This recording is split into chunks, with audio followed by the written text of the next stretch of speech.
दिया हुआ है, क्योंकि बर्डन जिस दिन हो गया उस दिन फिर कुछ भी याद नहीं रहेगा। ठीक है, आ जाओ।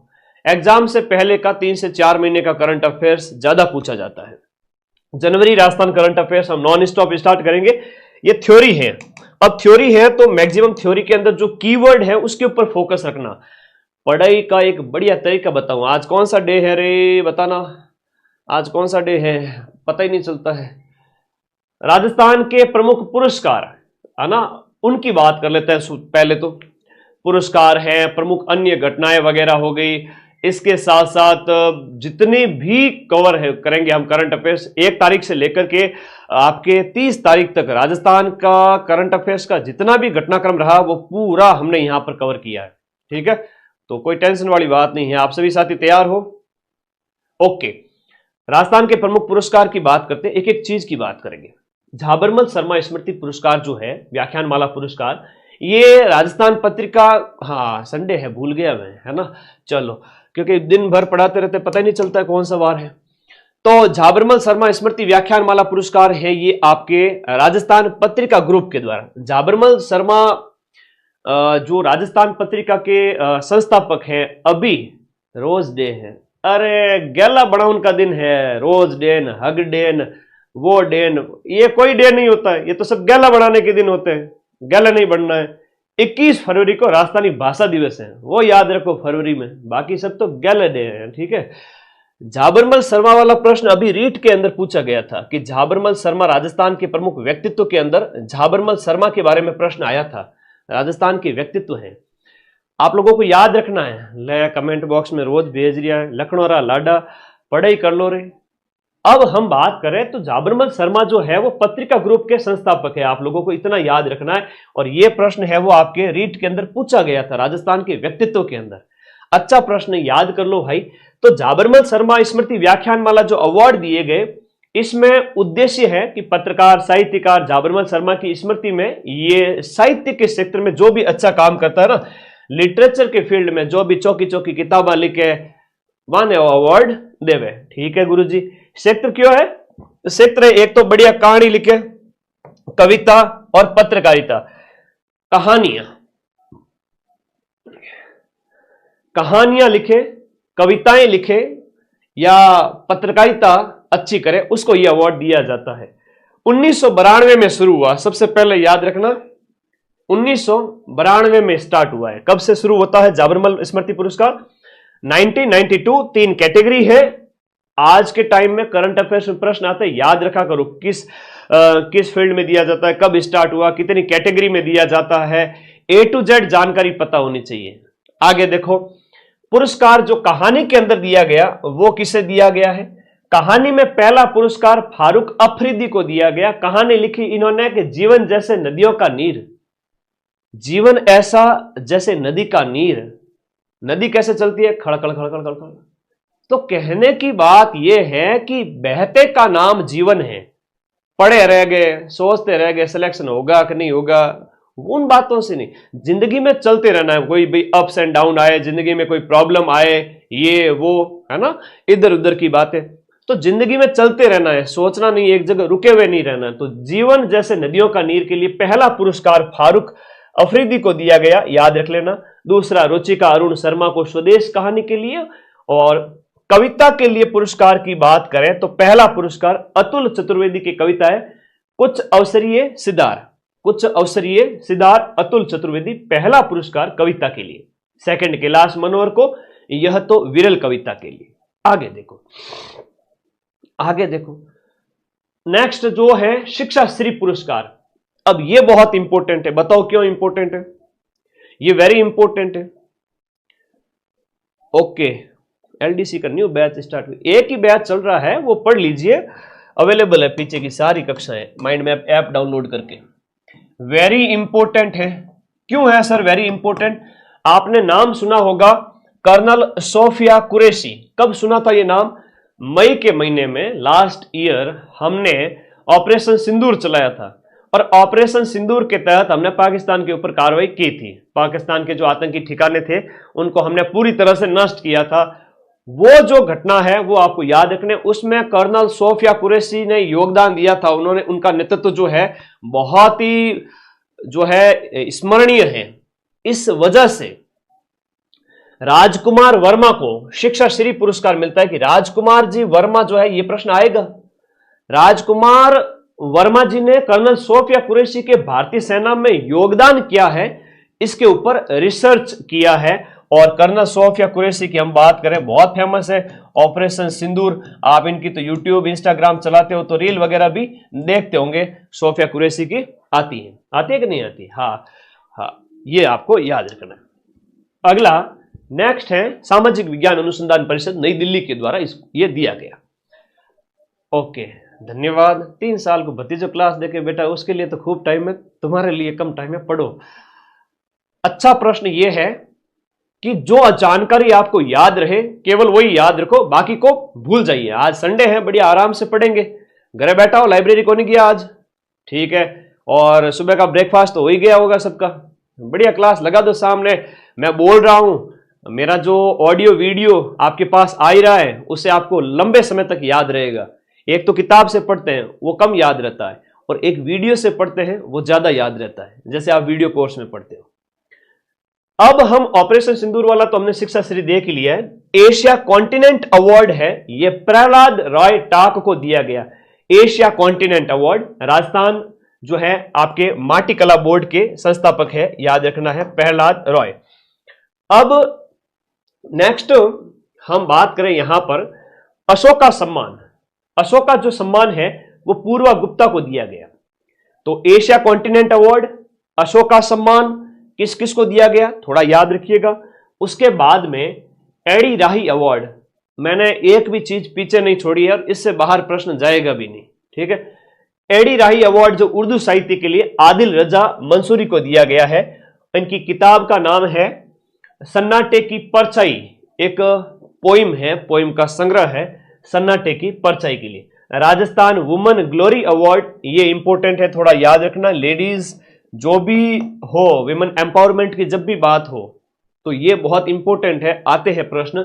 Rajasthan women glory award 2025 doctor Ruchi Sogarwal को मिलता है, लीडरशिप इन कॉर्पोरेट कैटेगरी के अंदर, कॉर्पोरेट फील्ड के अंदर रुचि सोगरवाल को आपका वुमेन ग्लोरी अवार्ड 2025 दिया जाता है। अब ये तो अवार्ड थे कुछ फेमस, हालांकि आगे और भी बात करेंगे, पद्म अवार्ड आएंगे, जैसे जैसे जनवरी खत्म होएगा तो हम पद्मश्री अवार्ड जो राजस्थान में किस किस को मिले उसके ऊपर भी बात करेंगे। आराम से पढ़ेंगे, शिद्दत के साथ में पढ़ेंगे, कोई टेंशन नहीं है। चीजों को वक्त दीजिए, सारा वक्त बदल जाएगा। तो रिवीजन भी कराऊंगा क्लास के लास्ट में। जयपुर पुलिस को एक स्कॉच अवार्ड मिलता है आपको नजर ऐप के लिए। अब परीक्षा में अलग से पूछ लेवे कि ये नजर ऐप किसका है, नजर ऐप किसका है।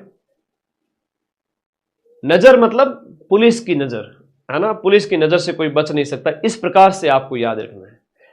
नजर ऐप है वो राजस्थान पुलिस, जयपुर पुलिस का है, उसके लिए इन्हें स्कॉच अवार्ड दिया गया है। टेक्नोलॉजी के अंदर इनोवेशन, नए नए आइडियाज, उसके लिए स्कॉच फाउंडेशन के द्वारा। आई बात समझ में? राजस्थान पुलिस का कौन सा ऐप, बोलो मेरे साथ साथ, आपके दिमाग में रिकॉल होना चाहिए। यूट्यूब पर भी क्लास देख रहे हो, घर पे बैठे हो आराम से, तो जैसे ही मैं कह रहा हूं कौन सा ऐप, आपके दिमाग में वापस रिकॉल होना चाहिए, नजर ऐप, तब पढ़ाई होती है। थोड़ा दोहरा हुआ है ना, क्या ना, थोड़ी सी तकलीफ देखो। ओके, 11वां कन्हैयालाल सेठिया स्मृति पुरस्कार, ये है कन्हैयालाल जी सेठिया और वो है यतेंद्र मिश्र।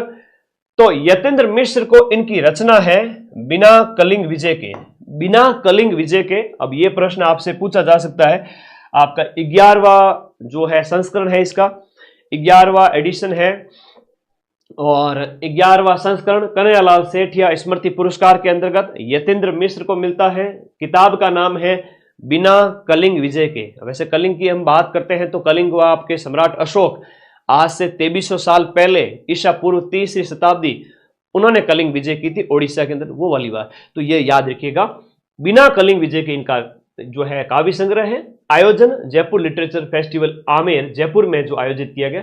अच्छा, कुछ फेस्टिवल भी आयोजित किए, उनकी भी बात करेंगे। जयपुर लिटरेचर फेस्टिवल का कौन सा एडिशन था, कब आयोजित किया गया, कहां आयोजित किया गया, बहुत अच्छे अच्छे प्रश्न बनते हैं, सारा कराऊंगा, सब्र रखो। जो पूरी क्लास देखेगा तभी तो समझ में आएगा। तो जयपुर लिटरेचर फेस्टिवल में कन्हैयालाल सेठिया पुरस्कार यतेंद्र मिश्र जी को मिलता है, आपको इनका नाम है वो अच्छे से याद रखना है। 1,00,000 रुपए और स्मृति चिन्ह इसमें दिया जाता है। अब हम बात करें, जैसे अनिल मेहता सुर्खियों में थे। कौन है सुर्खियों में थे? डॉक्टर अनिल मेहता।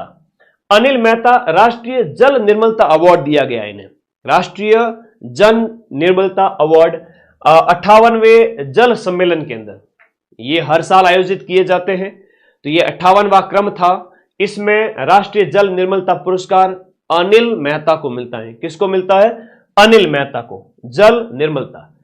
पुलिस पदक जो है राष्ट्रपति का विशिष्ट सेवा के लिए डीआईजी शांतनु कुमार को मिलता है। साइबर अपराध में एक्सीलेंट वर्क के लिए शांतनु कुमार का नाम याद रखना। क्या नाम है?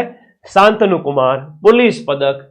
और मोस्ट इंपोर्टेंट प्रश्न जो परीक्षा में आपसे 100% पूछा जाएगा, वेरी वेरी इंपोर्टेंट प्रश्न, राजस्थान का 23वां जीआई टैग किसे दिया गया? ये दिया गया नागौरी अश्वगंधा को। अब अश्वगंधा तो क्या होता है? बाबा रामदेव वगैरह नाते बताते ही होंगे योग वगैरह के बारे में, या जो कोई भी आयुर्वेद की बात करता है, आयुर्वेद की जब भी बात होती है, अश्वगंधा की बात होती है। अश्वगंधा हमारे इम्यून सिस्टम यानी कि रोग प्रतिरोधक क्षमता के लिए बहुत इंपॉर्टेंट है। रोग प्रतिरोधक, ये रोग प्रतिरोधक है, यानी रोगों को भगाता है। अभी कहोगे कि सर मेरे घर के पीछे भी ऐसा खड़ा है अश्वगंधा, तो है तो ठीक है बेटा, यूज करो। ये अश्वगंधा बहुत औषधीय गुणों वाला है, इस वजह से अश्वगंधा को यहां पर क्या मिल गया है? भौगोलिक संकेतक मिल गया है। जीआई का मतलब क्या होता है? ज्योग्राफिकल इंडिकेशन, भौगोलिक संकेतक। जैसे कोई चीज जिस क्षेत्र में उत्पन्न होती है उसे उसी से वजह से जाना जाए, उसका उसके ऊपर क्या होता है? एक तरह से इंपोर्ट एक्सपोर्ट वगैरह या उत्पादन वगैरह में एकाधिकार आ जाता है। तो ये आपको याद रखना है, भौगोलिक क्षेत्र, जिस क्षेत्र में जो वस्तु पैदा होती है उसे वहां से जाना जाए तो भौगोलिक संकेतक उसे दिया जाता है। ये जीआई टैग दिया गया अभी। और मध्य और पश्चिमी राजस्थान में विशेष रूप से नागौर हो गया, जो आपके बीकानेर, जोधपुर वगैरह, ये जो क्षेत्र है, यहां पर देश का 10% अश्वगंधा हम यहां पर राजस्थान में प्रोड्यूस करते हैं। भौगोलिक संकेतक रजिस्ट्री जो चेन्नई है उसके द्वारा इसे जो है टैग दिया गया। उद्योग एवं आंतरिक व्यापार संवर्धन विभाग, वाणिज्य एवं उद्योग मंत्रालय, भारत सरकार के अधीन जो भौगोलिक संकेतक रजिस्ट्री है आपकी चेन्नई, उसके द्वारा अपने अश्वगंधा को क्या दिया गया? जीआई टैग दिया गया। याद रहेगा सभी को, बहुत प्यारा प्रश्न है। नागौर का अश्वगंधा। ई संवाद पहल क्या है सर? थोड़ा हाईलाइट कर देते हैं, क्योंकि सारा कंटेंट तो हमने मेहनत कर ही ली है, आपको सिर्फ पढ़ना है। हाईलाइट करना थोड़ा सा ठीक रहता है हमारे दिमाग में कि choose the best and lose the rest. केवल कीवर्ड पढ़ लो, बाकी अपने आप याद होता है।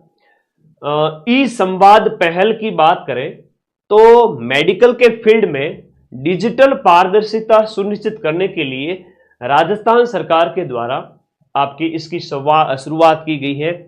ई संवाद मेडिकल के फील्ड में पारदर्शिता के लिए।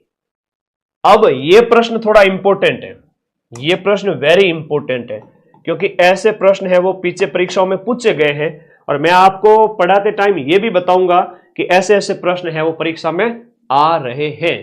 कैसे कैसे प्रश्न आ रहे हैं कि सड़क सुरक्षा महीना राजस्थान के अंदर कब मनाया गया? वैसे तो पूरे नेशनल लेवल पे मनाया जाता है, राजस्थान के अंदर बात करें तो यह भी आपका 1 जनवरी से 31 जनवरी, यानी कि जनवरी का पूरा महीना है वो आपके सड़क सुरक्षा महीने के रूप में मनाया गया। अच्छा, कोई भी आयोजन होता है तो उसकी थीम बहुत इंपॉर्टेंट होती है। थीम जरूर याद रखें, थीम बहुत इंपॉर्टेंट होती है। सेकंड ग्रेड में बहुत है कि कितना, ये बहुत से ज्यादा है। जो मैं पढ़ा रहा हूं करंट अफेयर्स, वो पूरा रिसर्च करके पढ़ा रहा हूं। इतना किसी भी प्लेटफॉर्म पे आपको नहीं मिलेगा जितनी मैंने 100 पीपीटी यूज की है, 100 से भी ज्यादा पेज। तो बहुत रिसर्च करके एक एक छोटी से छोटी घटना को यहां कवर किया है। सेकंड ग्रेड क्या चीज है? 100 में से 80 क्वेश्चन तो मैं अपने वीडियो कोर्स से मिलाऊंगा। बहुत छोटा सा एग्जाम है, ठीक है, डोंट वरी। अब जनवरी के महीने में आयोजित किया गया आपके सड़क सुरक्षा महीना।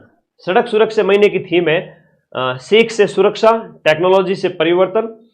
आप पीछे जो आपके साथ घटित हो चुका है उससे आपको अपनी सुरक्षा का ध्यान रखना चाहिए, पीछे के अनुभव से, और टेक्नोलॉजी से परिवर्तन की यहां बात कही गई है। सड़क सुरक्षा महीना, ई संवाद, green credit voucher initiative, green credit voucher initiative, green credit voucher initiative, ये बहुत इंपॉर्टेंट है।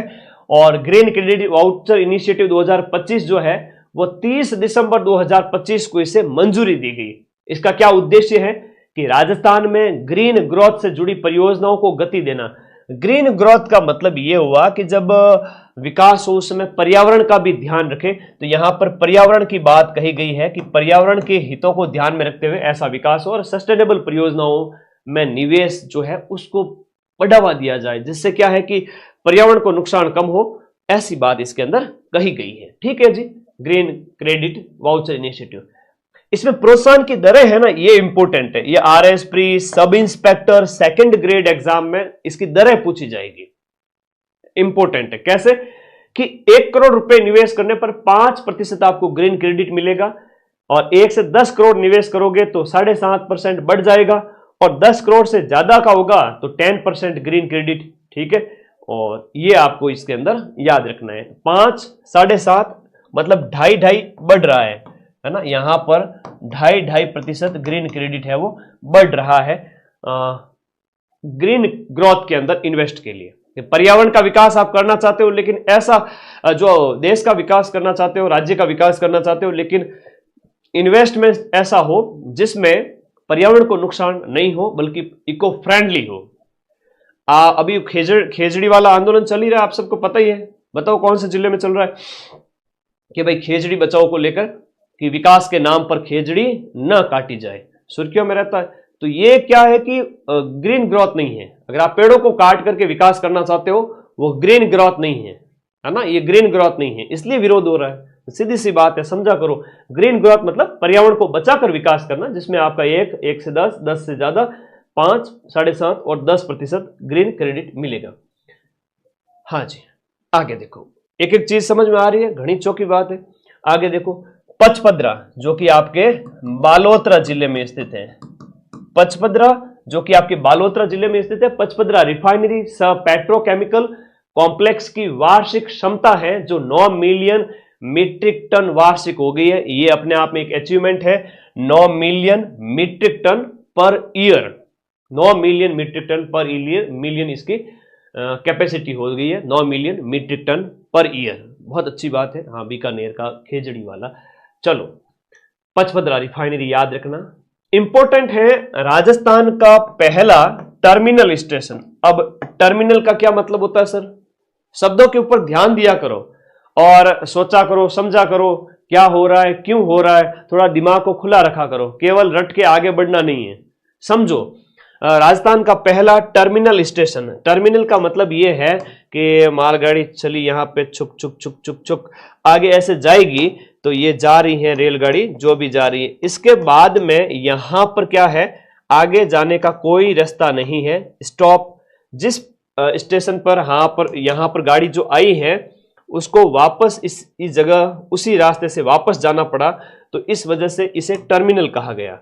ये आना और ये जाना, मतलब ये अंतिम है ना, अंतिम स्टॉप है।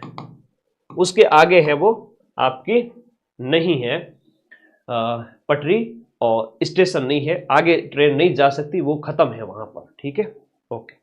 आगे देखो, नेक्स्ट बहुत अच्छा प्रश्न है। ओके, ऐप में क्लास कब होगी? अरे इस क्लास के जस्ट बाद में मैं lab assistant, second grade, first grade, LDC पूरे दिन यही तो करता हूँ, क्लास ही तो लेता हूँ। और क्या करता हूँ मैं? स्टूडियो में तो बैठा रहता हूँ। इसीलिए तो एक साल के अंदर 10 लाख बच्चे मेरे से प्रेम करने लगे हैं। बाकी मैं कोई ऋतिक रोशन तो दिखता हूँ नहीं। हाँ, ये दुनिया बहुत अच्छी है, ऐसा थोड़ी है तुम लोग मेरे से ऐसे ही प्यार करते हो। तो पढ़ाते हैं तुम लोगों को, तो पहले यूट्यूब पे पढ़ा देते हैं, फिर चलेंगे ऐप के अंदर और राजस्थान जी के, इंडिया जी के लैब वाला सब्जेक्ट, सब सब्जेक्ट पढ़ेंगे। ठीक है, तो जहां स्टॉप खत्म हो जाए उससे आगे ट्रेन नहीं जा सकती, वो टर्मिनल होता है। तो पहला टर्मिनल स्टेशन खातीपुरा जयपुर। अब ये बहुत सुर्खियों में है, ऐसे प्रश्न है वो परीक्षा में पूछे जा सकते हैं। खातीपुरा जो सुर्खियों में था वो क्या है? खातीपुरा जो है वो पहला टर्मिनल स्टेशन है, 200 करोड़ रुपए की लागत से बनेगा। 8 ट्रैक वाला टर्मिनल स्टेशन है, 8 ट्रैक वाला टर्मिनल स्टेशन है। राजस्थान का पहला डिफेक्टिव मीटर मुक्त विद्युत निगम जयपुर डिस्कॉम बन गया है। जयपुर डिस्कॉम है डिफेक्टिव मीटर मुक्त। यहां पर किसी भी प्रकार का डिफेक्टिव मतलब खराब जो है मीटर नहीं रहेंगे, उससे टोटली फ्री हो गया है। कौन हो गया है? जयपुर डिस्कॉम। ठीक है जी, ओके, चौकी बात है भाई, खराब चीजें खटाड़ा ले काय करो, खत्म करो। Jaipur Jan Aadhaar card digi locker पर उपलब्ध करवाया गया है, यह भी एक उपलब्धि है जनवरी के महीने की। Online green hydrogen innovation cluster सुर्खियों में था। अब यह वेरी इंपॉर्टेंट है, भारत का चौथा और उत्तर भारत का पहला। देखो कितनी प्यारी बात है, कितनी प्यारी बात है। यहां पर मोस्ट इंपॉर्टेंट है आप लोगों के लिए, वेरी वेरी इंपॉर्टेंट। उत्तर भारत का तो पहला है और देश का चौथा है। क्या है? Green hydrogen innovation cluster. North India का पहला है, जो राजस्थान के अंदर हम बात करें, राजस्थान की आईआईटी जोधपुर के अंदर स्थापित किया गया है, जिसकी वार्षिक क्षमता 350 टन है। ग्रीन हाइड्रोजन किस लिए उपयोगी है सर? अरे ये भविष्य के ईंधन के लिए उपयोगी है। आज के टाइम में तुम पेट्रोल कूट करके गाड़ी चला रहे हो, कार चला रहे हो, बाइक चला रहे हो, तुम्हारे बच्चे पोते कहां से लाएंगे? गुरुजी मारे बच्चा पोता वही कहीं, अरे गेला नौकरी लागण दे थारे, साल भर 6 महीने 2 साल के अंदर साल 2 साल के अंदर जैसे तेरी नौकरी लगेगी ना, रमकुड़ी जमकुड़ी आएगी, रमकुड़ा जमकुड़ा आएगा, फिर आगे तुम्हारा जीवन आगे बढ़ेगा। 10-20 साल बाद में फिर पोते होएंगे, तुम बूढ़े हो जाओगे, पीढ़ी ऐसी चलती है, जीवन ऐसे ही चलता है। तो तुम्हारे बच्चे, हमारे बच्चे, ये सब क्या चलाएंगे? पेट्रोल तो हम सब खत्म कर देंगे, तो क्या करेंगे? ये ग्रीन हाइड्रोजन है, इलेक्ट्रॉनिक व्हीकल है, ईवी का इस्तेमाल हो रहा है आज के टाइम में, तो बच्चे बेचारे यही तो करेंगे, है ना।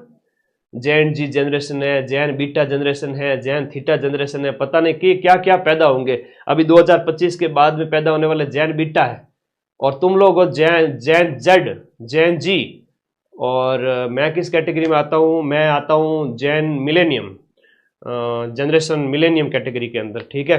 तो और बाकी वाले तो तुम लोग जैन जी हो, और तुम्हारे जो बच्चे होंगे वो बीटा थीटा पता नहीं कौन सी कैटेगरी के होंगे। तो उन बच्चों के लिए, बेचारों के लिए तो फिर हाइड्रोजन चाहिए होगा, सीधी सी बात है, जरूरत तो पड़ेगी ना हाइड्रोजन की।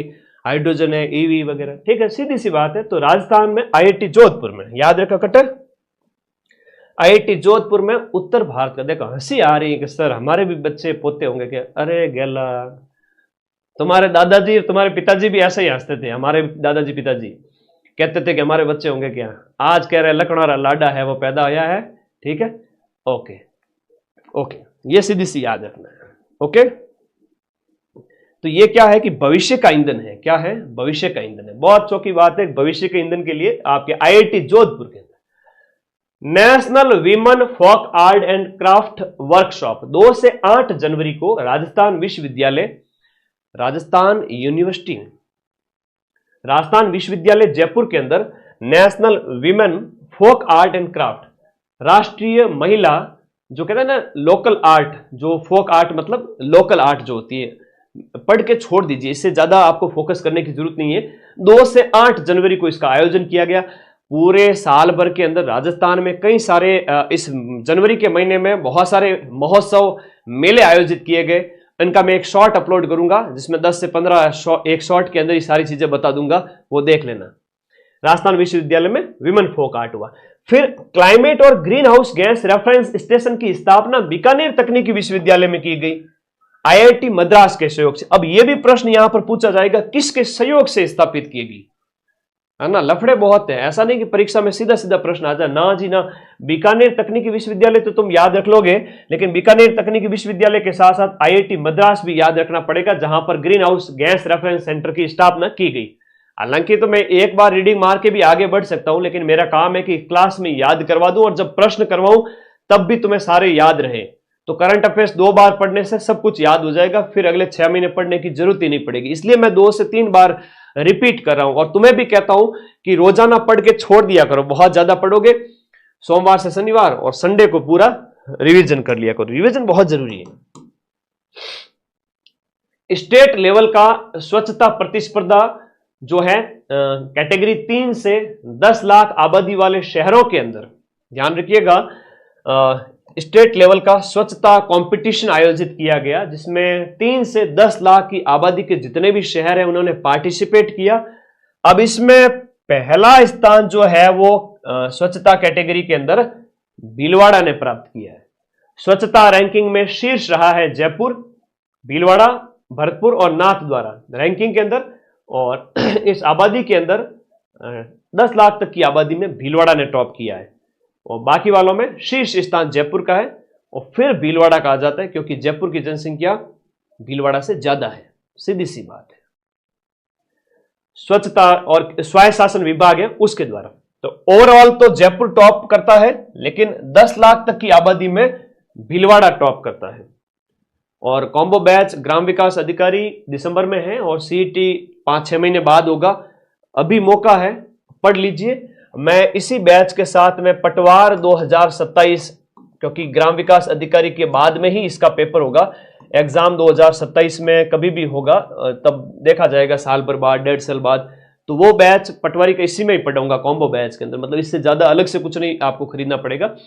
तो ये कोर्स वाली कैटेगरी में जाकर अपना पटवार वीडियो कॉम्बो आज ही पढ़ना स्टार्ट करो। अभी सीईटी की क्लासें लगाओ, इससे सीईटी की क्लासें लगाने से ग्राम विकास अधिकारी की 75% तैयारी हो जाती है। तो इसको बढ़िया तरीके से पढ़ो 5-6 महीने, ठीक है। और कोई डाउट हो तो 8955982723 पर मुझे कॉल व्हाट्सएप कर देना। बाकी टीम को कॉल करने के लिए नंबर भी दिए गए हैं।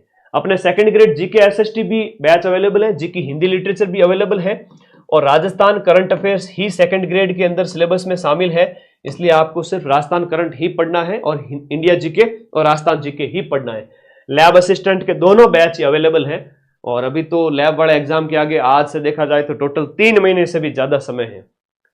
पढ़ लो रे भाई, जितना समय है तब तक पढ़ लो। करंट अफेयर्स कितने महीने का पढ़े, कोई भी एग्जाम के लिए मैक्सिमम 6 महीने, 80% से ज्यादा क्वेश्चन 6 महीने के करंट से आ जाते हैं। वैसे 3 महीने बहुत होते हैं, ठीक है। एक बार 3 महीने पढ़ के चला जाओ तो भी बहुत है, और शर्त यह है कि हर महीने मेरे साथ पढ़ते जाना। लास्ट टाइम में करंट कवर नहीं होता है, फिर लास्ट में तो मैं रिवीजन करूंगा फटाफट। ओके, एक Rajasthan DG fest tie global सम्मेलन आयोजित किया गया। डीजी फेस्ट टाई ग्लोबल सम्मेलन 4 से 6 जनवरी 2026 को जो है आपका जयपुर जो है प्रदर्शनी सेंटर है आपका JECC सीतापुरा जयपुर के अंदर है ना, प्रदर्शनी सेंटर सीतापुरा जयपुर के अंदर, वहां पर आयोजित किया गया DG fest, Rajasthan DG fest tie global summit. Startup, तकनीकी कंपनी, निवेशक, शिक्षाविद और नीति निर्माताओं को एक साझा मंच प्रदान करना। जितने भी स्टार्टअप, नए स्टार्टअप स्टार्ट हो रहे हैं, तकनीकी कंपनियां उनमें सहयोग कर सकती है क्या, वो सभी इसमें शामिल हुए थे। और सूचना प्रौद्योगिकी एवं संचार विभाग, राजस्थान का टेक्नोलॉजी जो है आपका सूचना और तकनीकी विभाग जो है, उसके सहयोग से ये आयोजन किया गया। सह संयोजक इसमें TIE राजस्थान था। उद्घाटन कर्नल राज्यवर्धन सिंह राठौड़ के द्वारा किया गया। अब राज्यवर्धन सिंह राठौड़ के संबंध में आपसे प्रश्न ये पूछ लेवे कि ये कौन से मंत्री है, तो ये सूचना एवं प्रौद्योगिकी मंत्री है कर्नल राज्यवर्धन सिंह राठौड़। अच्छा, एक प्रश्न अभी रीट वालों के लिए पूछ लिया, लेवल 1 वालों के लिए ये पूछा था कि अभी 2020 के ओलंपिक के अंदर मेडल जीतने वालों में कौन सा खिलाड़ी शामिल नहीं है। तो कर्नल राज्यवर्धन सिंह राठौड़ ने जो है आपके शूटिंग के अंदर जो बड़ी वाली गन होती है ना, एयर, जिसमें हवा में फायर करके क्या बोलते हैं उसको, वहां उन्होंने वो तस्तरी फेंकी जाती है, उसमें उन्होंने रजत पदक जीता है एथेंस ओलंपिक के अंदर। रजत पदक जीता है एथेंस ओलंपिक के अंदर, एथेंस ग्रीस के अंदर। तो जहां से ओलंपिक की शुरुआत होती है, तो एथेंस ओलंपिक कब आयोजित होता है?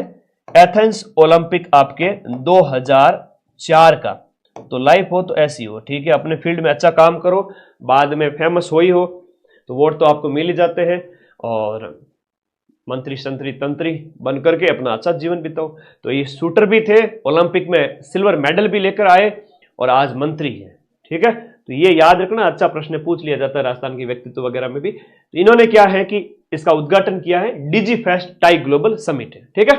ओके, राजस्थान का पहला बड़ा बायो CNG प्रोजेक्ट है वो चांदरोई जालोर के अंदर।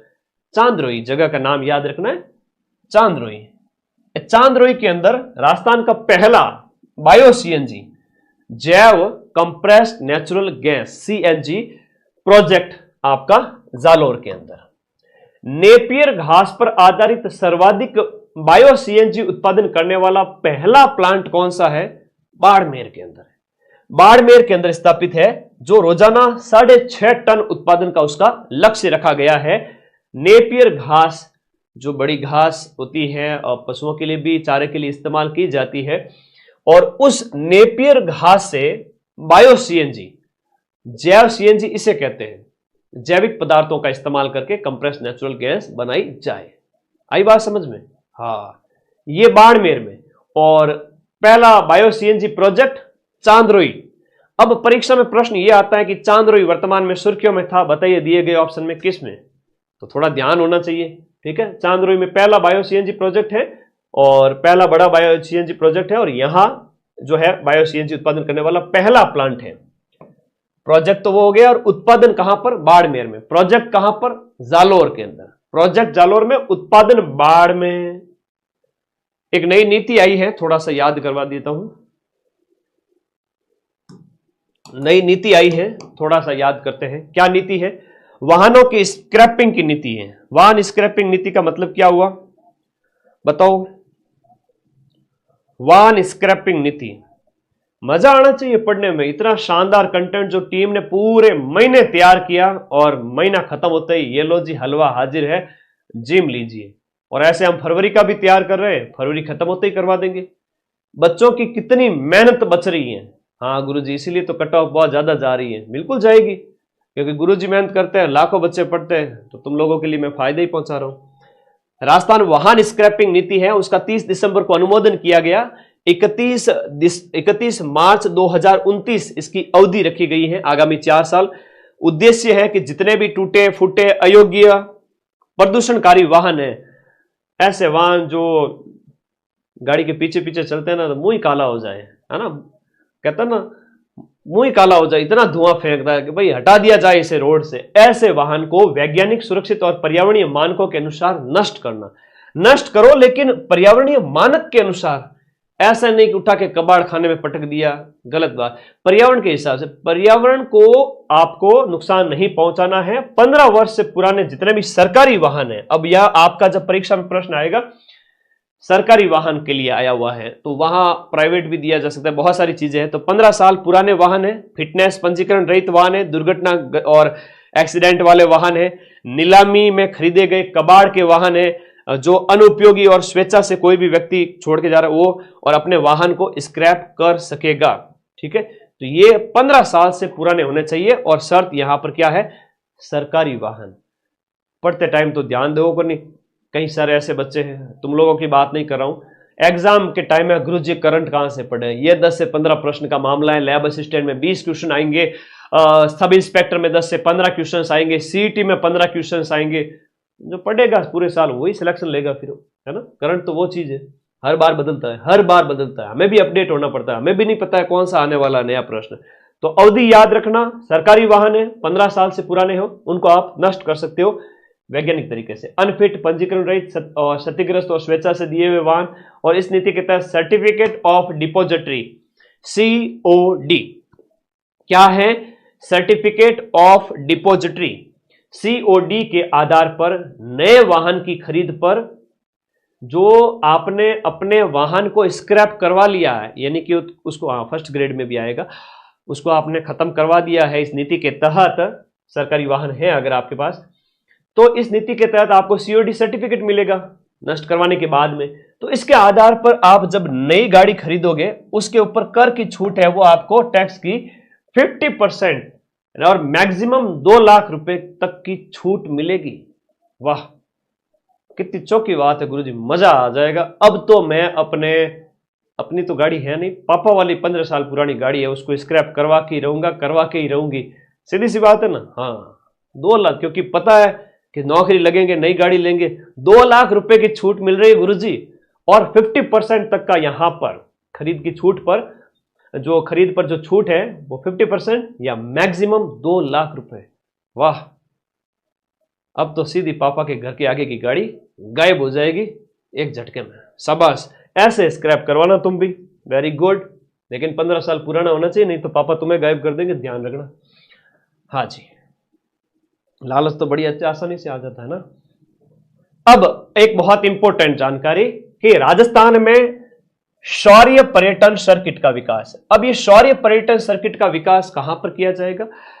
शौर्य पर्यटन सर्किट है वो आपके कहां पर? जैसलमेर में। तो ऐसे प्रश्न है वो आपके डिफेंस वाले थोड़े पूछ लिए जाते हैं, डिफेंस से जुड़े हुए।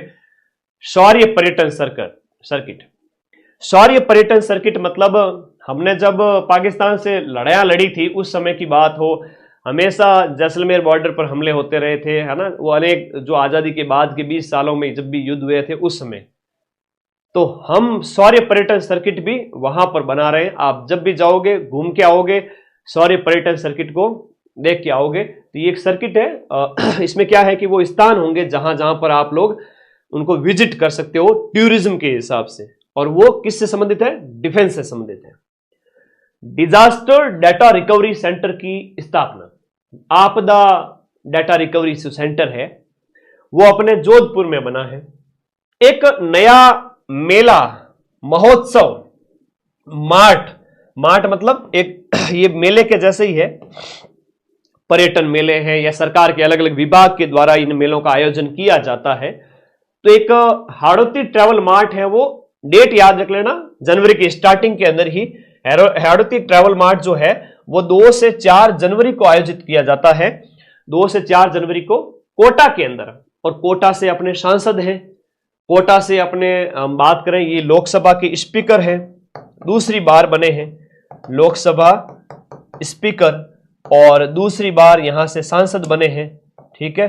हाँ, तो याद रखना है आप लोगों को, कोटा के सांसद ओम बिरला, इनके द्वारा हाड़ौती ट्रैवल जो मार्ट है इसका जो है शुभारंभ किया गया।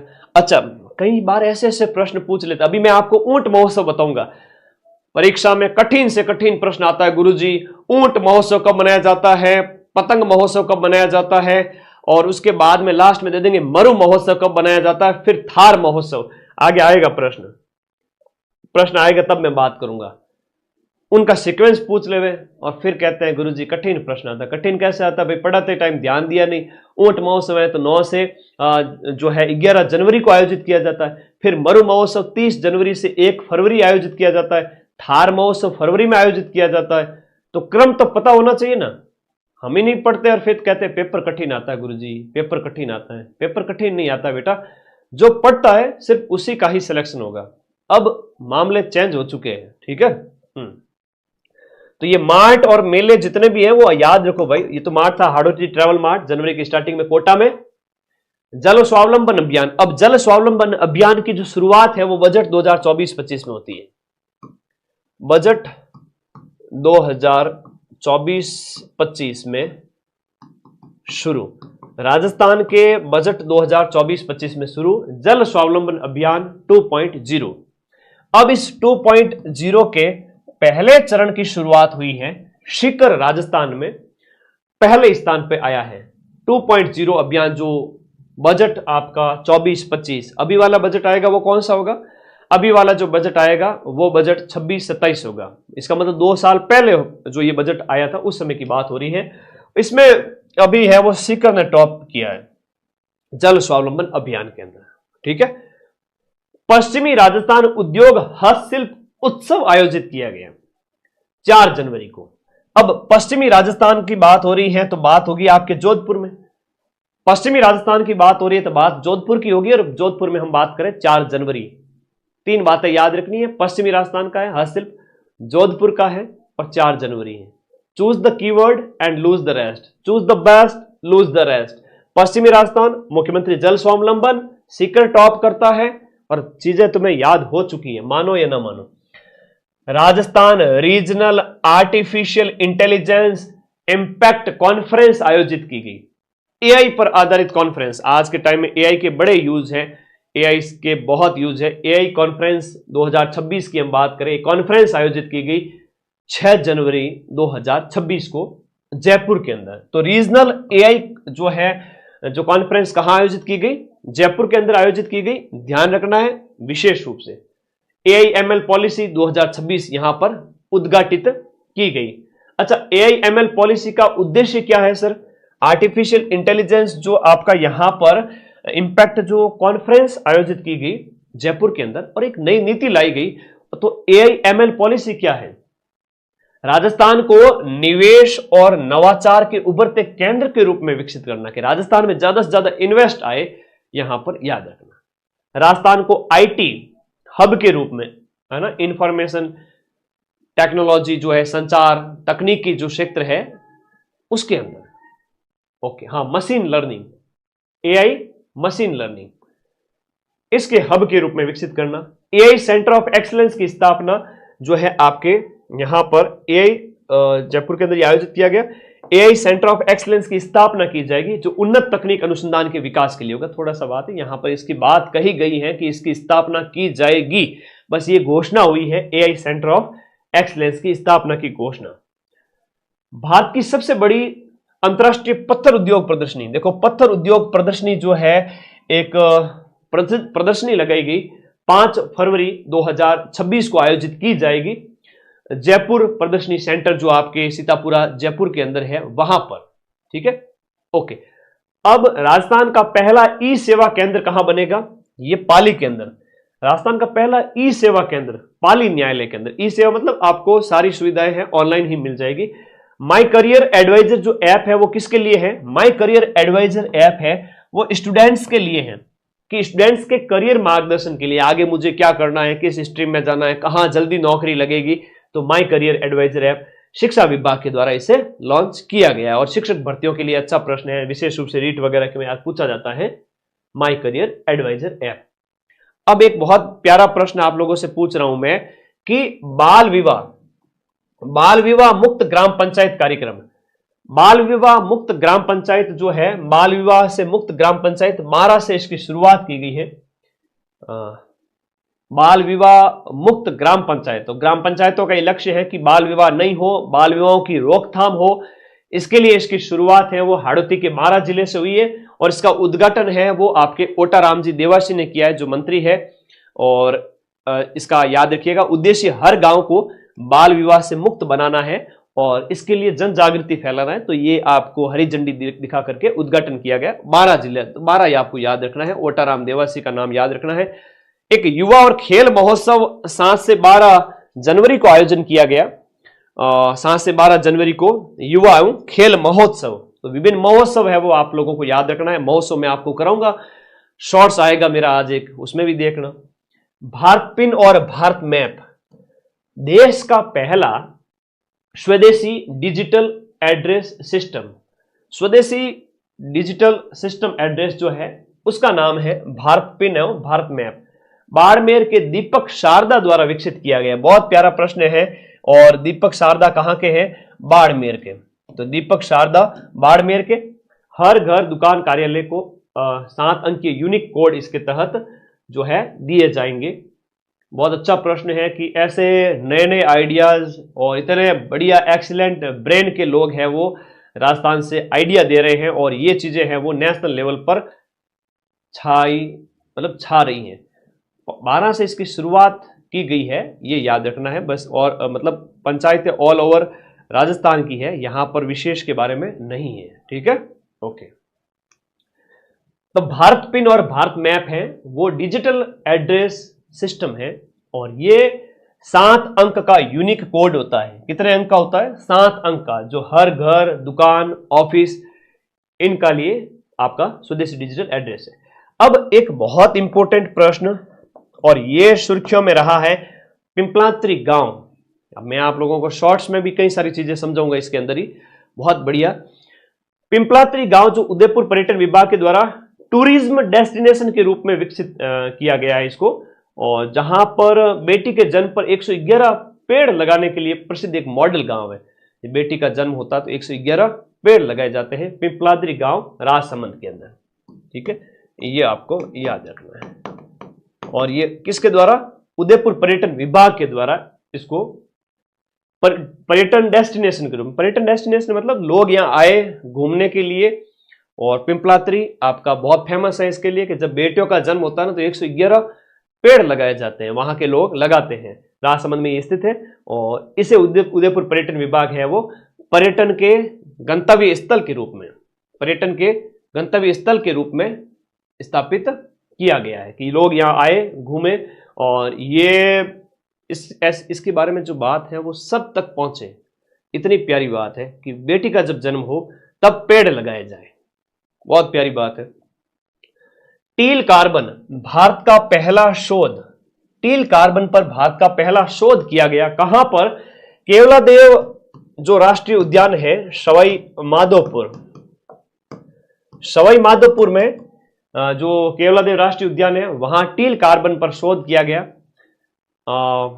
टील कार्बन क्या होता है सर?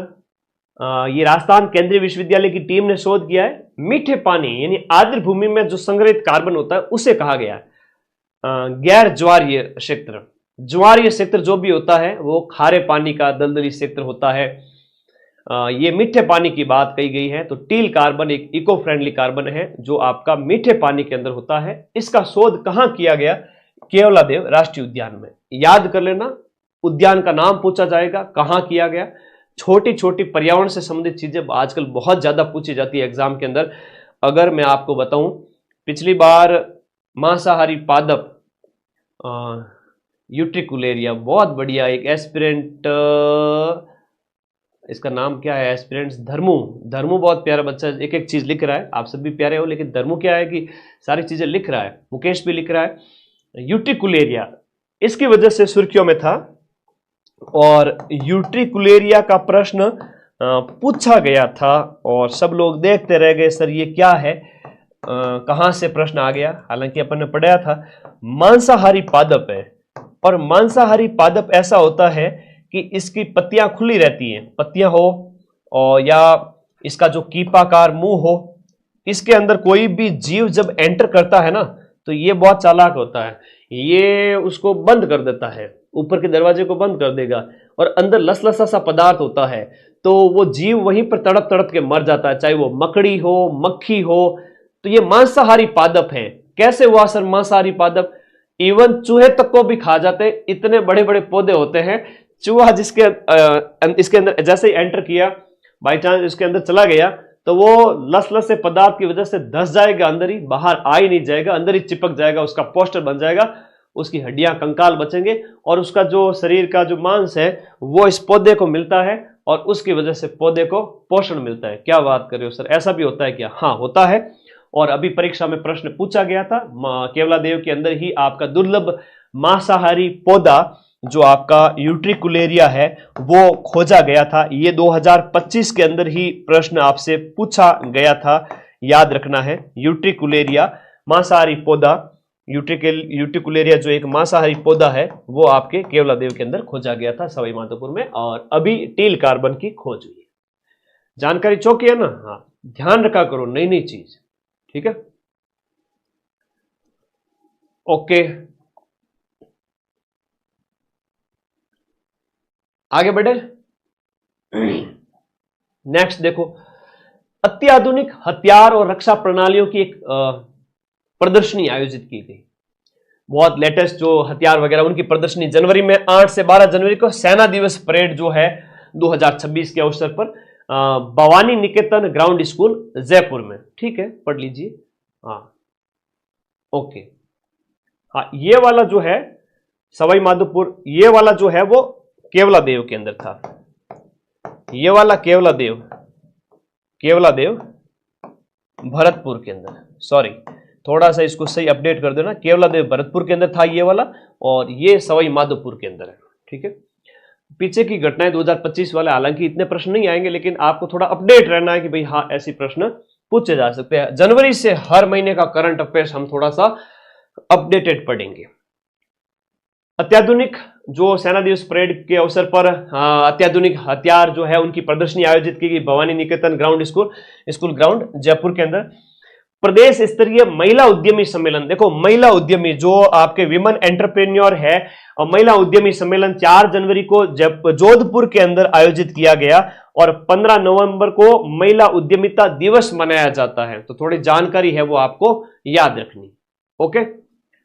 हाँ अभी 2026 में जितने भी पशु पक्षी जितने भी याद रहे सुर्खियों में आएंगे वो मैं सारे बता दूंगा। वो पिछली बार वाला केवला देव वाला था, यूट्रिकुलेरिया मासारिपादप, उसको वहीं पर छोड़ दीजिए, अब वो वापस नहीं आएगा। तो महिला उद्यमी सम्मेलन जोधपुर में, और दिवस 15 नवंबर को मनाया जाता है। ऑर्थोपेडिक सेमी रोबोटिक जो केयर सेंटर है, orthopaedic semi robotic care centre PBM अस्पताल बीकानेर के अंदर स्थापित किया गया है, जो कि देश का पहला है। बीकानेर के अंदर orthopaedic semi robotic care centre, ये आपके कहां पर स्थापित किया गया? बीकानेर के अंदर। और बिना ऑपरेशन के जटिल हड्डी रोगों का इलाज इसमें किया जाता है। ऑर्थोपेडिक की जब बात करते हैं तो हड्डी से संबंधित रोग इसके अंदर आ जाते हैं। ऑर्थोपेडिक मतलब सारे हड्डी के रोग इसके अंदर आ जाते हैं बिना ऑपरेशन के। तो ये बीकानेर के अंदर है और देश का पहला है, इसलिए इंपॉर्टेंट है। कोई भी बात देश की पहले की हो रही है तो ज्यादा इंपॉर्टेंट है। क्यों इंपॉर्टेंट है उसकी इंपॉर्टेंस देखो, ठीक है। सेकंड ग्रेड में कब तक का करंट पढ़ना है? जनवरी से लेकर के जून तक का, 15 जून तक का। और लैब असिस्टेंट में जनवरी से लेकर के 15 अप्रैल तक का, 3.5 महीने का। अंतरराष्ट्रीय केटल बैल वर्ल्ड चैंपियनशिप, डॉक्टर सुमन कालड़ा को इसमें कांस्य पदक मिलता है। अंतरराष्ट्रीय केटल बैल वर्ल्ड चैंपियनशिप में सुमन कालड़ा को कांस्य पदक। अत्याधुनिक एआई डेटा सेंटर है वो जयपुर में स्थापित होता है, इसको भी याद रखें। उसके साथ साथ राष्ट्रीय स्टार्टअप दिवस है वो आपका राष्ट्रीय स्टार्टअप दिवस है वो आपका 16 जनवरी को मनाया जाता है। इस अवसर पर राजस्थान को लीडर अवार्ड मिलता है। आयोजन है वो भारत मंडपम, ये आपके नई दिल्ली के अंदर। राजस्थान की ओर से तपन मिश्रा को ये मिलता है, इन्होंने ये ग्रहण किया है। राष्ट्रीय स्टार्टअप दिवस आपका 16 जनवरी के अवसर पर दिल्ली में आयोजन, और किसे मिलता है? तपन मिश्रा को। विकसित भारत यंग ग्लोबल, देखो विकसित भारत यंग लीडर डायलॉग, विकसित भारत यंग लीडर डायलॉग जो है 9 से 12 जनवरी को नई दिल्ली में आयोजित किया गया, जहां राजस्थान के 44 युवाओं का इसके अंदर चयन किया गया। उद्देश्य क्या है? युवाओं को नीति निर्माण और शासन में भागीदारी के लिए मंच प्रदान करना। नीति निर्माण में युवा ज्यादा से ज्यादा भागीदारी दिखाए, देश को चलाने के अंदर उनकी जो आइडियाज है, विचार लिए जाए, इसके लिए विकसित भारत यंग लीडर डायलॉग है वो 9 से 12 जनवरी। डेट बहुत इंपॉर्टेंट है ना। और आयोजन स्थल भी थोड़ा सा याद कर लेना, नई दिल्ली के अंदर है। तो मैं थोड़ा कीवर्ड आपको याद करवाने की कोशिश कर रहा हूं कि कहां पर आयोजित किया गया, कब आयोजित किया गया। दिल्ली 9 से 12 जनवरी, young leader dialogue. Zonal review conference, zonal, हाँ राजस्थान के 44 युवा, ये भी याद करना पड़ेगा क्या सर? बिल्कुल याद करना पड़ेगा। वहां पर 44 की जगह 40 ही दे दे तो मामला गड़बड़ है। अपन ने ढंग से अगर नहीं पढ़ा तो दिक्कत हो सकती है। पढ़ते जाइए फ्री माइंड से और खाली टाइम में, तभी याद होगा, जल्दबाजी में कुछ नहीं होगा। जोनल रिव्यू कॉन्फ्रेंस है वो 8 से 9 जनवरी को जयपुर के अंदर आयोजित की गई। उदयपुर के अंदर जोनल रिव्यू कॉन्फ्रेंस आपके उदयपुर में। केंद्र और राज्य की सहकारिता योजनाओं की समीक्षा, दोनों की भागीदारी वाली जितनी योजनाएं उनकी समीक्षा सहकारिता मंत्रालय भारत सरकार द्वारा। Zonal review conference Udaipur. प्रधानमंत्री जनमन कार्यक्रम, प्रधानमंत्री जनमन कार्यक्रम एक बहुत इंपॉर्टेंट कार्यक्रम है, जहां पर जो वंचित वर्ग है, जो आपके वल्नरेबल, जो बहुत ही पीवीटीजी ग्रुप जिन्हें कहते हैं, पीवीटीजी जनजातियां, राजस्थान के अंदर हम बात करते हैं विशेष रूप से शहरिया वगैरह की, तो ये लोग विशेष रूप से, तो डूंगरपुर जिला इसमें जनमन कार्यक्रम इसमें शामिल किया गया है। राजस्थान का केवल डूंगरपुर जिला है वो इसमें शामिल किया गया पीएम जनमन कार्यक्रम के अंदर। और पीएम जनमन कार्यक्रम है वो 2023 से चल रहा है, जहां बहुत ही वंचित वर्ग की जो जनजातियां हैं उनके कल्याण की बात इसमें कही गई है, जिसका शॉर्ट फॉर्म है पीवीटीजी। उसके लिए डूंगरपुर इसमें शामिल किया गया है, राजस्थान का केवल डूंगरपुर, ये इसमें आपको याद रखना है जनमन कार्यक्रम के तहत, जो 2023 का है। एक क्षुद्र ग्रह जो सुर्खियों में था उसका नाम है प्रमिस्का। क्षुद्र ग्रह का नाम क्या है? प्रमिस्का। प्रमिस्का एक क्षुद्र ग्रह है, इसका नामकरण झालावाड़ पिपलोदी स्कूल हादसे की स्मृति में 7 बच्चों के नाम पर, झालावाड़ के अंदर जो सरकारी विद्यालय ढह गया था, उस सरकारी विद्यालय, छोटे छोटे सरकारी विद्यालय है ना, प्राइमरी अपर प्राइमरी, वो बड़ी खस्ता हालत के अंदर होते हैं। तो वो ढह गया था, आपको पता ही होगा, बच्चे कितने बच्चे की डेथ हो गई थी उस वजह से। तो इसकी 2021 में खोज की, 20-21 में खोज की थी। अभी इसको प्रमिस का नाम दिया गया था झालावाड़ स्कूल हादसे की स्मृति में। आर फॉर सी, आर मतलब राजस्थान, 4 सी में एक आता है साइबर, एक आता है crime, cyber crime cooperation centre, cyber crime cooperation coordination centre. आज के टाइम में साइबर अपराध बहुत बढ़ गए हैं। साइबर अपराध तो पुलिस खुद भी सेफ नहीं है, याद रखना। हाँ, पुलिस खुद भी सेफ नहीं है, ऐसे ऐसे हो रहे कांड। और साइबर अपराध से मुझे याद आया, हर एक कोचिंग का टेलीग्राम जो आप लोग ज्वाइन करके रखते हो, जो भी आपको अच्छा लगे, जहां से आपको कंटेंट मिलता है, तो मैं बता देता हूं। थोड़ा सा बात आई है तो माइंड मैप की ही अपन बात कर लेते हैं। मुझे नहीं दिखता है यहां पर टेलीग्राम ग्रुप में, मुझे नहीं दिखेगा नीचे की ऐड है या नहीं है, लेकिन आप लोगों को दिखेगा। यहां पर नीचे ऐड होगी, मेरे कहने पर इन सर के पास में 3 से 5 हजार रुपए इन्वेस्ट कर दीजिए, आपको डबल पैसा मिलेगा। आता है कि नहीं आता है? और मुझे बहुत दुख होता है कई बार, तो मैं मतलब एक दिन तो मुझे बड़ा गुस्सा आया, मैं पुलिस स्टेशन पहुंच गया इसको लेकर, मेरे बच्चों के पैसे खा लिए। ये टेलीग्राम की एक फेक ऐड होती है, हमें पता ही नहीं चलता है। किसी भी कोचिंग संचालक का जो टेलीग्राम है उसको पता नहीं चलेगा, स्टूडेंट को दिखेगी ऐड। जो संचालक है, जिसके पास इसका राइट है टेलीग्राम का, उसको नहीं दिखेगा, और दूसरों को सबको दिखती है। विद्यार्थी महीने में लगभग 5-7 तो मैसेज आ ही जाते हैं कि सर हमने 10,000 इन्वेस्ट कर दिए, हमने 5,000 इन्वेस्ट कर दिए। एक ने तो कहा सर मैंने 30,000 रुपए इन्वेस्ट कर दिए। अरे गला, मैं कहा 300 रुपए टेस्ट सीरीज, 1,000 रुपए कोर्स खरीदने में तो 10 बार सोचो है, तो 30-30,000 कहां से लाते हो? सर मैंने सोचा डबल पैसे होंगे। डबल कुछ नहीं होता, आज के टाइम में सब साइबर फ्रॉड है, बिना मेहनत के कुछ नहीं मिलता है। और ये ऐसी ऐसी चीजों से बड़े बड़े लाखों जनता है। माइंड में आप टेलीग्राम में पूरे राजस्थान में सबसे ज्यादा बच्चे हैं, किसी भी टेलीग्राम की तुलना में सबसे ज्यादा बच्चे, और सबसे कम समय में जुड़े हुए बच्चे। तो जो 1 साल 1.5 साल के अंदर आप 5 लाख विद्यार्थियों का टेलीग्राम परिवार हुआ है, तो मैं कैसे कैसे इन बच्चों को रोक सकता हूं? इतने लाखों बच्चे हैं, सोचो 5 लाख जब सामने खड़े हो कितने हो। तो मुझे कई बार दुख होता है इस बात का, बच्चे जागरूक नहीं है कि सर हमें आपके ऊपर ब्लाइंड ट्रस्ट है, इस वजह से हमने इन्वेस्ट कर दिया। अच्छी बात है मेरे पे ट्रस्ट करना, लेकिन वो तो देखो टेलीग्राम में ऐड किसकी है, ऊपर लिखा हुआ है ऐड, और कह रहा है कि फ्रॉड, मतलब फ्रॉड ऐड होती है वो पूरी तरह से। बच्चे भरोसा करते हैं, लेकिन सोचा करो, समझा करो कि ये जो है फेक ऐड होती है, हर एक टेलीग्राम पे आती है, हर एक टेलीग्राम पे। बचो इससे, ठीक है? तो ये बताना बहुत जरूरी था, सब दोस्तों को भी बताया करो। ऐसा कोई भी लिंक पे क्लिक नहीं करना, हमारे ऊपर कंट्रोल नहीं होता है, ठीक है? इससे बढ़िया एजुकेशन में इन्वेस्ट करो, 1,000 रुपये का बैच लेके पढ़ो। ये इन्वेस्टमेंट वाला बचो। कई सारे ये रमी गेम वगैरह तुम लोग खेलते हो, कर्ज चढ़ जाता है, फिर आते, मेरे पास आते हैं कई सारे ऐसे बच्चे, सर 10,000 दे दो, 5,000 दे दो, 15,000 दे दो। अरे भाई मैं ऐसे कहाँ से लाऊं सबको लिए पैसे? तो लाखों बच्चे हैं, तो मैं कई बार तरह तरह के बच्चों से मिलता हूं, व्हाट्सएप आते रहते हैं। खैर, तो जागरूक रहोगे, सुखी रहोगे। तो साइबर क्राइम कोऑर्डिनेशन सेंटर, तो मेरा जीव फिर दुखी हो जाता है, क्योंकि तुम लोग ही हो मेरे लाइफ में, और तो कोई है ही नहीं। इसलिए जुड़ा रहता हूं बच्चों से, सारे दिन बच्चों की बात दिमाग में चलती रहती है। हकीकत बताऊं, मेरी लाइफ में मेरा कोई दोस्त नहीं है, मेरा कोई मित्र मित्री नहीं है, मेरा कोई दोस्त नहीं है। मेरी लाइफ में सिर्फ और सिर्फ बच्चे हैं। सारे दिन स्टूडियो में रहता हूं, ना कहीं घूमने जाता हूं और ना कहीं इधर उधर, ठीक है? ना कोई शौक है, बस पढ़ना, पढ़ाना, और शाम होते ही सो जाना बढ़िया 6 घंटे 7 घंटे, और सुबह उठते ही आज क्या धमाके करने हैं बच्चों के लिए, क्या क्लास लूंगा, क्या शॉर्ट बनाऊंगा। मेरी लाइफ का उद्देश्य ही वही है, इसके बिना मैं जी भी नहीं सकता। अगर मुझे कहे कि 7 दिन तक या 2-3 दिन तक सर क्लास मत तो हकीकत बताऊं मैं बीमार पड़ जाऊंगा। ये होता है मेरे साथ में, ये मेरा पैशन है, मुझे अच्छा लगता है। तो एक नई नीति, ये सेंटर है, थोड़ा सा इसको याद रखना। साइबर की बात आई थी तो थोड़ा मैंने इसको और ज्यादा एक्सप्लेन कर लिया है, समझना जरूरी है थोड़ा सा, ठीक है? ओके।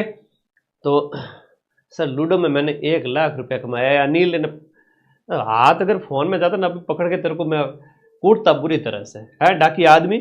क्या लूडो में 1 लाख रुपया कमाया? थारी बात है, दूसरे बच्चों ने मोटिवेट करी, ए बच्चे आप पैसे कमाएंगे वहां पर। तो अनिल की बातों में कोई मत आना, है ना? अनिल तो है लखनऊ रो लाडो, लूडो में 1 लाख रुपए कमाए। कोई पैसे नहीं कमाए जाते हैं। 1 लाख जो लोग खेलते हैं लूडो वगैरह, उनके सबके पैसे बर्बाद होते हैं और 99,999 लोगों के पैसे बर्बाद होते हैं। एक जने की लॉटरी लगती है और जब आईपीएल वगैरह होता है ना, वो ऐड करते हैं ना, रोहित सर, क्या नाम है, रोहित शर्मा वगैरह, ये खेल लो वो खेल लो, 1 करोड़ 10 करोड़ लोगों में से 2-4 के नाम निकलते हैं, उनका तो पैसा आ गया। बर्बाद कौन हुए? इंडिया के यूथ।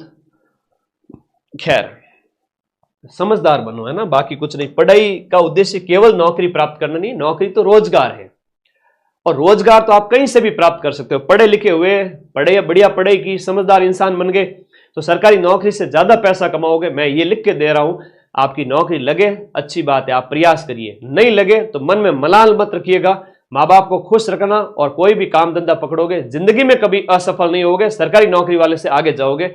बस माँ बाप को खुश रखने के लिए वो काम करना हमेशा, ठीक है। All the best. अपराध नियंत्रण के लिए सेंटर ऑफ एक्सीलेंस के रूप में जो है फॉर 14C की तर्ज पर आपका R4C ये राजस्थान साइबर क्राइम वाला सेंटर स्थापित किया गया है। 32वां राष्ट्रीय ऊंट महोत्सव 9 से 11 जनवरी। अब ये वेरी वेरी इंपॉर्टेंट है, वेरी वेरी इंपॉर्टेंट है कि आपका ऊंट महोत्सव कब बनाया जाता है। और ये प्रश्न फर्स्ट ग्रेड जैसे बड़े बड़े एग्जाम में पूछा गया है। ऊंट महोत्सव आपका आरपीएससी ऐसे कठिन प्रश्न पूछती है। 9 से 11 जनवरी को ऊंट महोत्सव है, और उसके बाद में आपका मरु महोत्सव आता है। मरु महोत्सव आता है जो आपके 30 से 1 जनवरी को है, 30 जैन टू 1 फरवरी। और उसके बाद में आता है आपका थार महोत्सव। ये इंपॉर्टेंट है और बच्चे कई बार कंफ्यूज हो जाते हैं, तो सीक्वेंस याद होना जरूरी है। अब प्रश्न आज के टाइम में थोड़े इस प्रकार से पूछे गए कि आपसे सीक्वेंस पूछा जाता है, आपसे क्रम पूछा जाता है। क्रम में यह पूछ लिया जा रहा है आजकल तो कि बाबू जी पहले आएगा, अड़बू जी पहले आएगा, रामदेव जी या गोगा जी। सर, हमने तो बाबू जी, गोगा जी, रामदेव जी, अड़बू जी पढ़े थे, लेकिन हमने पढ़ते टाइम में यह ध्यान नहीं रखा कि कौन सी शताब्दी के अंदर बाबू जी का जन्म हुआ, कौन से समय में गोगा जी आए थे। चलो, एक का पता भी है तो सर आगे वाले 2-3 हमें नहीं आ रहे। तो इसके लिए जरूरी बात यह है कि आपको पढ़ते टाइम में दिमाग खुला रखना पड़ेगा किसका कालक्रम क्या है, और 2026 के जितने भी पेपर होंगे उन सभी के अंदर यह ही पूछा जाएगा। सीक्वेंस, घटनाओं का सीक्वेंस, लोक देवताओं का सीक्वेंस, राजाओं का सीक्वेंस, कौन सी योजना कब स्टार्ट हुई उसका क्रम। तो नौकरी लेनी है तो क्रम सीखना पड़ेगा। और दूसरे प्रकार का प्रश्न जिसमें कथन ए सही है, आर सही है, ए सही है, आर की व्याख्या कर रहा है, ए सही है, आर की व्याख्या नहीं कर रहा है, उस प्रकार से। तो ये ट्रेंड है वर्तमान की परीक्षा का, केवल पढ़ना पर्याप्त नहीं है, ट्रेंड के अकॉर्डिंग पढ़े, मेरा तो यही कहना है। तो बात ऊंट महोत्सव की आई थी तो मैंने बता दिया कि सीक्वेंस अभी फर्स्ट ग्रेड जैसे बड़े एग्जाम में पूछा गया था, ध्यान रखना। पहले ऊंट आता है, ऊंट के बाद में ऊंट, देखो ऊंट कटे गयो गुरुजी, ऊंट गयो रेगिस्तान में, ऊंट आयो, ऊंट गयो रेगिस्तान रामायण, रेगिस्तान जैसलमेर में गयो, और रेगिस्तान ने लोकल भाषा में कहो थार, तो थार रामायण गयो, थार में गयो। तो ऊंट गयो मरुस्थल में और थार में, तो ऊंट मरुस्थल थार में, थोड़ा याद रखा करो। ऊंट महोत्सव जो 9 से 11 तारीख को जनवरी के महीने मनाया गया, राज्य पर्यटन विभाग और जिला प्रशासन आपके बीकानेर के अंदर। अब यह भी याद रखना जरूरी है, ऊंट महोत्सव बीकानेर का है, मरु महोत्सव जैसलमेर का है, थार महोत्सव बाड़मेर का है। गुरुजी, ऊंट बीकानेर का, मरु जैसलमेर का, मरु यानी रेगिस्तान जैसलमेर का, थार चौड़ा चौड़ा टायरा की थारी थार, थार बाड़मेर का है। और चौड़ा चौड़ा टायरा के जब थार चाले तो बाड़ यानी कि कांटे, और बाढ़ में भी जावे तो भी पंक्चर को नहीं हुए। दिमाग में रखोगे इस बात को। थार महोत्सव कहां का है? बाड़मेर का है, तो थार गाड़ी से याद रख लेना, ठीक है। तो मिस मरवण का खिताब अंकिता सुतार ने जीता है। मिस्टर बीकाना लखन पारिक बनियो है। ढोला मरवण है वो किशोर कला और स्वाति कला बने हैं। ढोला और मरवण जो अवार्ड है, ढोला और मरवण जो हम कहें खिताब है, ये किशोर कला, किशोर और स्वाति बने हैं।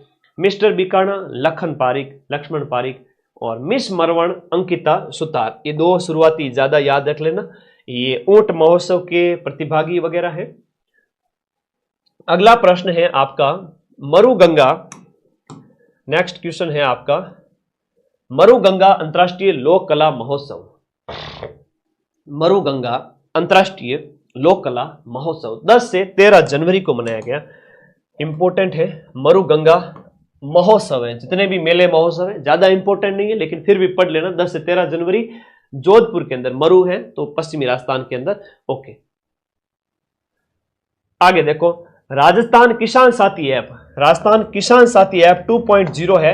ये एकीकृत किसान सहायता ऐप है जो आर्टिफिशियल इंटेलिजेंस आधारित ऐप है, जो किसानों को फसल बीमा और मौसम की जानकारी देता है। फसल बीमा और मौसम की जानकारी और मंडी भाव वो सब बताता रहता है। किसानों को बोलो कि राज किसान साथी ऐप 2.0 आप डाउनलोड कर दो, वो आपको सारी जानकारी मिल जाएगी।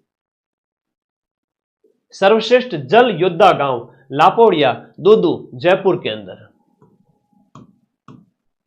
लापोड़िया दूदू जयपुर के अंदर आपको याद रखना है। सर्वश्रेष्ठ जल योद्धा गांव है जो आपको यहां पर याद रखना है। सर्वश्रेष्ठ जल योद्धा गांव। राष्ट्रीय जल पुरस्कार 2025 के अंदर जल योद्धा गांव के रूप में लापोड़िया को घोषित किया गया। रणसी गांव घोड़ों के लिए प्रसिद्ध है। ओके, बहुत बढ़िया, शाबाश। हाँ, एक ढोलो, दूजो मरवण, तीजो कसुमल रंग है। 3 ही तो फेमस है। बताओ कसुमल का अर्थ क्या होता है? कसुमल का प्रश्न परीक्षा में पूछा गया है, तो बच्चा पवन कमेंट करियो जन मैं पूछ लो था लोगों ने कि कसुमल का अर्थ क्या होता है। ये अभी 2025 का पेपर हुआ, उसमें पूछा गया था। तो बताओ, गुलाबी, पीला, लाल या हरा? कमेंट करो फटाफट। कसुमल।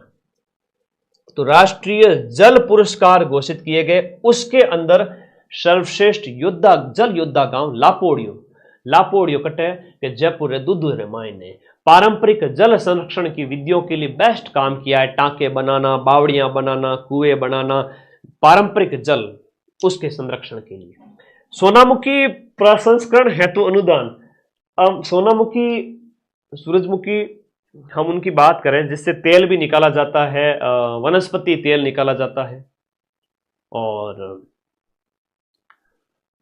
वनस्पति तेल निकाला जाता है। तो सोनामुखी प्रसंस्करण हेतु अनुदान 9 करोड़ रुपए फलोदी को प्राप्त हुआ है एकीकृत क्लस्टर विकास योजना के तहत। फलोदी। हाँ, कसुमल का कलर होता है लाल। ठीक है, तो फलोदी सोनामुखी प्रसंस्करण हेतु अनुदान प्राप्त होता है। अब एक अच्छा प्रश्न आपके, राव चंद्रसेन जी का पैनोरमा, मारवाड़ का हम कहते हैं कि प्रताप, महाराणा प्रताप मारवाड़ के, महाराणा प्रताप के अग्रगामी, महाराणा प्रताप से पहले मुगलों से लोहा लिया अकबर के खिलाफ, तो ये आपके राव चंद्रसेन जी। तो चंद्रसेन जी से संबंधित जितने भी चीजों का संकलन है वो आपको जोधपुर में इसका पैनोरमा दिखाई देगा। तो ये सुर्खियों में था इसका निर्माण के बारे में, और राजस्थान धरोहर संरक्षण प्राधिकरण के द्वारा चंद्रसेन जी का पैनोरमा बनाया गया।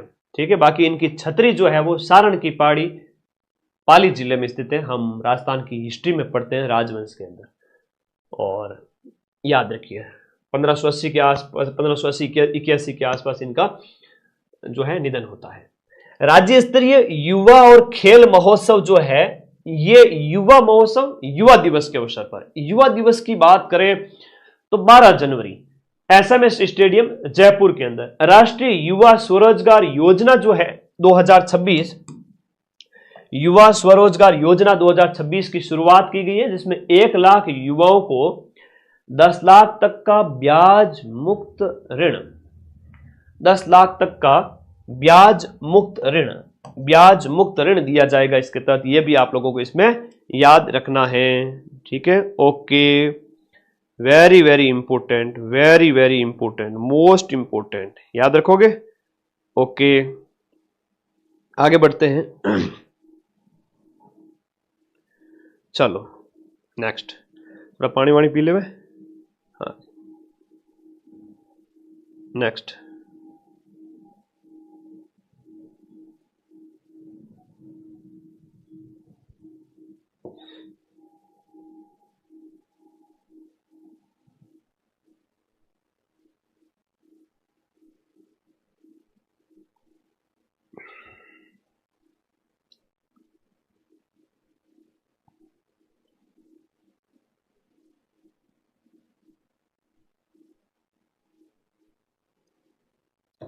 चलो आगे बढ़ो। हाँ जी,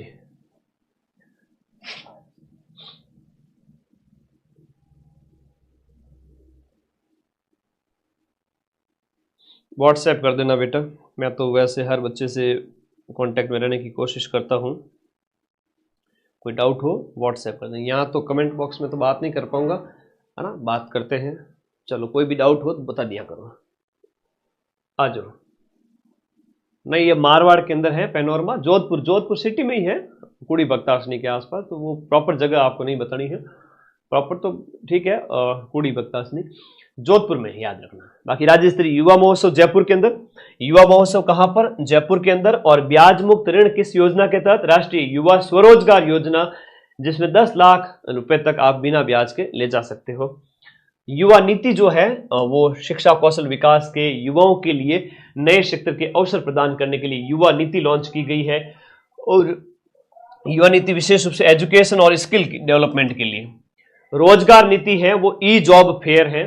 इसके तहत रोजगार नीति के अंदर ई जॉब फेयर, सूक्ष्म उद्यम शुरू करने पर आपको ब्याज मुक्त लोन दिया जाएगा, जो है माइक्रो जो एंटरप्रेन्योरशिप के लिए, और एआई आधारित डिजिटल प्लेटफॉर्म के निर्माण के लिए ये रोजगार नीति में ये बातें शामिल है 2026 के। राजस्थान के 8 जिलों के अंदर, राजस्थान के 8 जिलों के अंदर हम बात करें, राजस्थान के 8 जिलों में पॉस्को कोर्ट बनाए जाएंगे। राजस्थान के 8 जिले कौन कौन से सर? देखो, फड़ौदी नया जिला, डीडवाना कुचामन नया जिला, खैरथल जिसका नाम बरतरी नगर है, ब्यावर जिला, बाड़मेर जिला, डीग जिला जो भरतपुर से अलग है, कोटपुतली बहरोड, है ना, और आपका सलुम्बर मेवाड़। तो ये जिले जहां पर पॉस्को एक्ट है वो पॉस्को कोर्ट बनाए जाएंगे 8 जिलों में, नए स्पेशल पॉस्को कोर्ट। अब पॉस्को कोर्ट मतलब, पॉस्को मतलब जो जुवेनाइल कोर्ट होते हैं, जुवेनाइल मतलब जो 18 साल नाबालिग जो बच्चे होते हैं, चाहे लड़का है या लड़की है, उनके ऊपर किसी प्रकार की जो होती है ना, जो यौन अत्याचार है, यौन केस होते हैं, उनकी सुनवाई इसके अंदर होते हैं। और वो सारे केस हैं वो नॉन बेल होते हैं, जिसमें जमानत नहीं मिलती है और बहुत संगीन अपराध के अंदर आता है। तो 8 नए जो पॉस्को कोर्ट बनाए जाएंगे। अब अगर आपको याद करना है ना तो माइंड मैप बनाया करो। माइंड मैप मतलब थोड़ा नक्शा दिमाग में सेट करो। जब फलौदी करो, यहां पर फलौदी करो, फिर आपको डीडवाना कुचामन करो, फिर खैरथल तिजारा और कोटपुतली बहरोड दोनों साथ में कर लो, और फिर आपका अजमेर के पास ब्यावर कर लो, एक इधर आपका जो है बाड़मेर कर लो, फिर आपका डीग कर लीजिए, और फिर आपका सलुम्बर कर लीजिए। तो कहने का मतलब 3, 3, 6 और 7, 8। तो ये माइंड मैप बढ़ गया दिमाग के अंदर। पढ़ने के तरीके होते हैं, उन्हीं को माइंड मैप कहते हैं, और अपने चैनल का नाम इसी वजह से है कि माइंड में मैप बना देना, तभी कभी आप भूलो नहीं। सही बात। तो ये है, तो 8 नए कोर्ट हैं यौन अपराध मामलों की फास्ट सुनवाई के लिए। पतंग महोत्सव हर साल मनाया जाता है मकर संक्रांति के अवसर पर, और वो आमेर यहां पर जयपुर के अंदर मनाया जाता है। पतंग महोत्सव कहां का फेमस है? पतंग उड़ाया जाता है भयंकर टाइप के, आना तुमने देखा नहीं उस टाइप से, नॉर्मल छोटा नहीं, कई तरह के। तो पतंग महोत्सव आपका मकर संक्रांति के अवसर पर जयपुर का फेमस है, पर्यटन विभाग के द्वारा आयोजित होते हैं। और 8 नए जिला जो आपके पॉस्को कोर्ट बनाए गए हैं। अब सोलर एनर्जी हब है ये पुंगल बीकानेर के अंदर, पुंगल बीकानेर के अंदर सोलर एनर्जी हब बना है, जो 2425 मेगावाट क्षमता का है। ठीक है, याद रखना, पुंगल इस वजह से सुर्खियों में भी था। रक्षिता राठौड़, और जब भी कोई महिला सशक्तिकरण बड़ा काम हो, भारतीय नेवी के अंदर राजस्थान की पहली तकनीकी महिला अधिकारी, देखो कितनी बड़ी बात है, नेवी के अंदर नौसेना में राजस्थान की पहली तकनीकी महिला अधिकारी। और कल वाले शॉर्ट्स में मैंने एक और बताया था, उदयपुर की एक लड़की जिसने माउंट अंटार्कटिका की माउंट विंसन मैसिव उसको फतह किया, क्या नाम था उसका बताओ? मेरा शॉर्ट्स देखा होगा तो याद होगा। तो ऐसे जो प्रश्न है वो चर्चित व्यक्तित्व वाले सीधे सीधे परीक्षा में पूछे जाते हैं, इनको आप लोग थोड़ा पढ़े, अपडेट रहे। तो रक्षिता किसकी रक्षा करेगी? नेवी के अंदर पहली तकनीकी टेक्निकल और महिला अधिकारी रक्षिता। अगला देखो, निर्यात तैयारी सूचकांक ईपीआई, बहुत अच्छा प्रश्न है।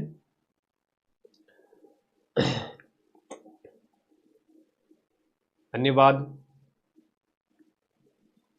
आगे आ जाओ।